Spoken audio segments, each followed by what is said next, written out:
Mbrëmjen e dieshme, Neda Balluku ishte ftuar në Goca dhe Gra për të folur rreth divorcit të saj me ish-partnerin Ogren Balluku pas 15 vitesh bashkëjetese, si dhe për botimin e librit të saj I dashur ti je trap.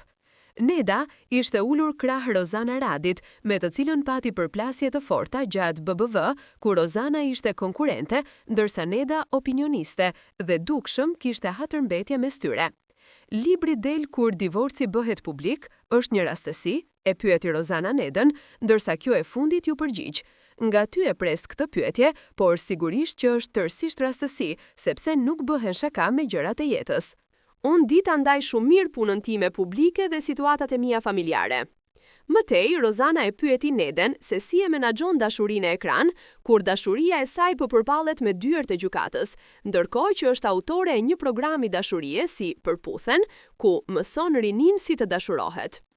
Ti thuesh një gruaje që sapo ka humbur një dashuri të vetën të madhe, se si do shkosh tua mësosh të rinjve, nuk është okej, tha Neda. Pasi u shpreh se nuk është detyra e autoreve të mësojnë të rinë si të dashurojnë, por janë ata që I tregojnë publikut se si dashuron brezi I ri. Duke qenë se nuk e keni sapo humbur, por thatë që kemi disa vite që jemi ndar, nuk qëndron kjo që thatë, ja ktheu Rozi. Mëtej, një tjetër pyetje që Rozi I bëri, Nedesht ishte: pam kopertinën e librit tuaj dhe ju mbanit mbi emrin e ish-bashkëshortit.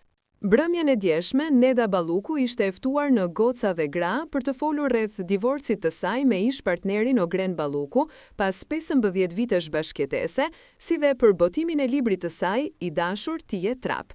Neda ishte ulur krah Rozana Radit, me të cilën pati përplasje të forta gjatë BBV, ku Rozana ishte konkurrente, ndërsa Neda opinioniste, dhe dukshëm kishte hatërmbetje mes tyre.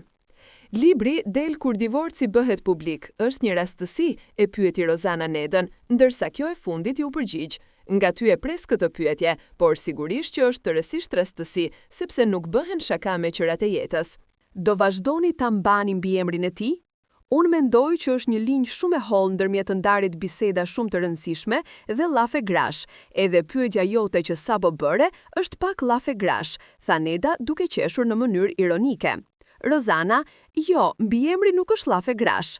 Neda, ka mbaruar bigu, Rozana. Nëse nuk mund të përgjigjesh, thuaj thjesht nuk di ose nuk mund të përgjigjem. Pas transmetimit të intervistës, reagimet në rrjete sociale nuk munguan.